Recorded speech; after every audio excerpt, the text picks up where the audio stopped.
Tudo bem, oitavo ano? Vamos iniciar a nossa aula e a nossa aula dentro do componente de História, da disciplina de História, nós vamos inaugurar um novo módulo. Nós vamos trabalhar, portanto, o módulo 11. E o módulo 11, ele tem como título O Brasil se separa de Portugal. Independência? Interrogação.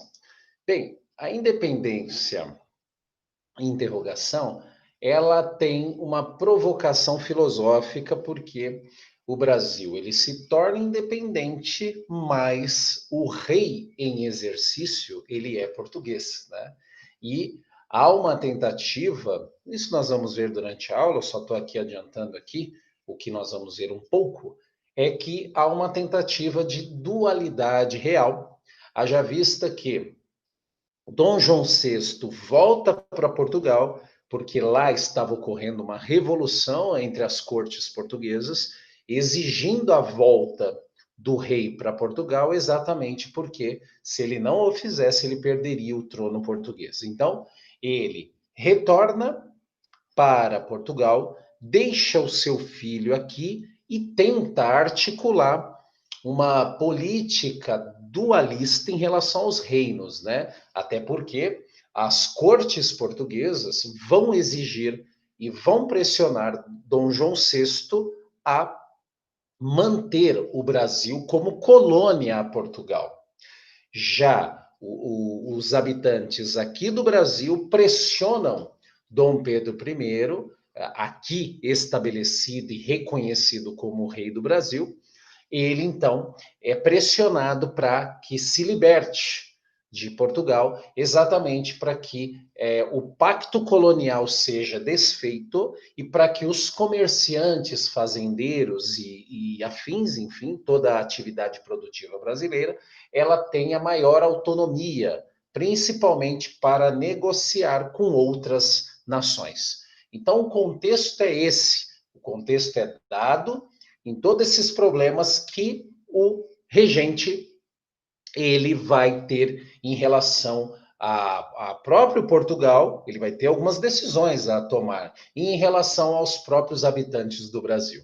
Então, o nosso módulo 11 vai passar por esse importante contexto histórico brasileiro, porque isso também fala da nossa história, e a gente vai entender um pouco do que foi isso. Bem, começamos então a nossa aula retratando esta imagem, que ela é uma pintura, né, da nossa independência feita por Pedro Américo, né, e aqui ela é reproduzida, né, e exposta no Museu do Ipiranga, né, que é chamado Grito do Ipiranga. Bem, esta imagem, né, ela tem toda uma construção de uma identidade brasileira, de um orgulho à nação, haja vista que o fato em si reproduzido na tela, ele nunca aconteceu, né? Só que dentro do imaginário e dentro da perspectiva de se criar, portanto, uma nação livre, obviamente que essa liberdade ela foi reproduzida através de lutas. Então, reproduzida aqui, né? E aí, a partir disso, nós vamos então entender algumas coisas aqui. Bem, o mar é a saída, a vinda da família real para o Brasil. Uh, Antes de chegar, né, no desfecho, nós vamos entender esse contexto, né, que envolve da chegada da família real para o Brasil até a independência do Brasil. Então, eu tenho aqui, de 1808 a 1822, eu tenho esses anos que perpassam no Brasil, são anos de extrema importância, porque foram através deles que nós temos a condução para a nossa independência. É o que nós vamos ver nesse módulo, claro. Nós vamos ver aos poucos, devagar e dentro de uma sequência didática. Peguem o livro, por gentileza, e vamos grifar essas partes aqui importantes no material de vocês, enquanto vocês estão ouvindo esta aula. Bem, ele diz o seguinte, na página 131, tá? O mar é a saída, a vinda da família real para o Brasil. Temos estudado como funcionavam as relações entre Portugal e o Brasil. Ainda que os moradores da colônia tivessem vida própria, tinham que se submeter às regras econômicas e políticas determinadas pela coroa portuguesa e os seus representantes. Bem, não podemos esquecer que no módulo 10 nós estudamos algumas rebeliões coloniais exatamente questionando esse autoritarismo por parte da coroa portuguesa, seja no tratar, seja na tributação, né? Tivemos a Conjuração Baiana, a Conjuração Mineira, nós tivemos ali rebeliões nativistas, então tivemos muita coisa, ou seja, já existia, antes mesmo da família real vir para cá, já existiam relações hostis entre os colonos e a metrópole portuguesa, exatamente por conta desse autoritarismo que nós estudamos no módulo passado. Vamos continuar aqui, ó. Os descontentamentos provocados por aquelas regras alimentaram rebeliões e movimentos separatistas. Foi o que eu acabei de falar para vocês, né? Resgatando um pouco o que foi o módulo 10.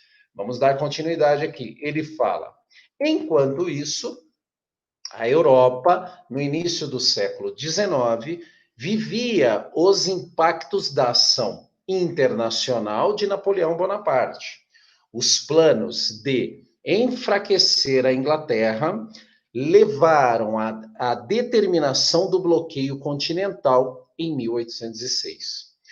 A proibição da França para que os países europeus não mantivessem relações comerciais com a Inglaterra, sob a pena de serem invadidos pelas tropas de Napoleão. Na época do bloqueio, Portugal era governado pelo príncipe regente Dom João, filho de Dona Maria I, que adoeceu e se afastou do governo. Pressionada pela ameaça de invasão das tropas francesas e pelos acordos de dependência econômica em relação à Inglaterra, a monarquia portuguesa adiou ao máximo o seu posicionamento diante do bloqueio continental. Bem, chegou uma hora, deixa eu continuar a ler e eu faço as devidas colocações. A coroa portuguesa optou por manter relações comerciais com os ingleses.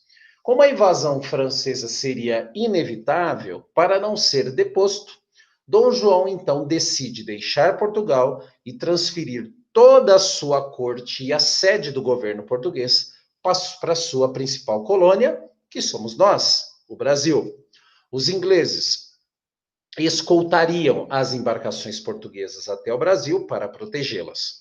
A decisão parecia boa para o regente e a corte portuguesa, que garantiriam a manutenção de seu governo em Portugal e no Brasil, também foi uma boa decisão para os ingleses, que mantinham comércio com o Brasil e outras colônias portuguesas. Então, esse trecho grande que eu li para vocês é de suma importância. Vamos entender o porquê. Na Europa, a França, na perspectiva de Napoleão Bonaparte, tinha dominado praticamente toda a Europa. Se não bastasse isso, Napoleão Bonaparte, ele decreta o chamado bloqueio continental, que consistia o impedimento das nações europeias de comercializar com a Inglaterra e a Inglaterra com os mesmos, a fim de punição quem desobedecesse essa determinação. Portugal não podia nem pensar em aceitar o bloqueio. Haja vista que Portugal já tinha empréstimos com a Inglaterra, já tinha acordos comerciais com a Inglaterra e não poderia, portanto, se submeter ao bloqueio. Tentando ganhar, né, um tempo para tomar a decisão, foi exatamente esse tempo que Portugal se reorganiza e aceita a escolta de toda a sua corte para o Brasil.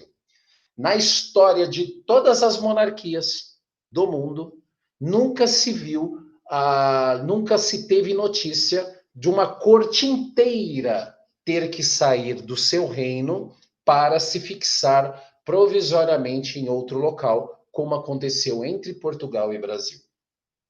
Então, fazendo isso, acabou, obviamente, desagradando os franceses que tomam Portugal, mas não depõem o rei, haja vista que o rei já estava no Brasil. A Inglaterra também, por sua vez, viu como bom isso e vantajoso economicamente, haja vista que, levando a família real para o Brasil, continuaria comercializando aqui e na América como um todo, né? Já que na Europa o seu comércio e a sua circulação estava impedida. Então, a partir disso, começa a nossa história. Quando eu falo isso, em que sentido eu quero dizer? É que quando a família real chega no Brasil, eu tenho a elevação do Brasil. O Brasil ele deixa de ser colônia. E é claro, não haveria de ser diferente, porque uma vez que você hospeda a corte, e não era só hospedar, a transferência do poder veio para o Brasil. Portanto, o Brasil representaria o reino português, até que lá na Europa as coisas melhorassem ou se acalmassem. Então, eu tenho a transferência do poder. Não foi uma visita a passeio que Dom João VI fez. Sendo assim, o Brasil, é claro, ele é beneficiado porque dentro de algumas medidas que Dom João VI tem em relação ao Brasil, é a elevação. O Brasil sai da condição de colônia para se tornar Reino Unido a Portugal. E uma vez que eu não sou colônia, o que vai acontecer? O pacto entre Brasil, o pacto colonial entre Brasil e Portugal, então ele é desfeito nessa ideia. Não é? E é claro, Dom João VI, ele torna isso válido exatamente porque ele tinha que tomar medidas que agradassem os brasileiros, haja vista que ele não sabia quanto tempo ficaria aqui. Então, foi uma questão política, foi uma questão de estratégia, porque ele dá benefícios aos brasileiros para poder chegar e governar de uma maneira tranquila. Gente, tem muita história ainda para contar desse período histórico, importante na nossa história, porque trata da nossa independência, tá? E, com certeza, essa história tem muita coisa bacana ainda para acontecer. Muito obrigado e até a nossa próxima aula.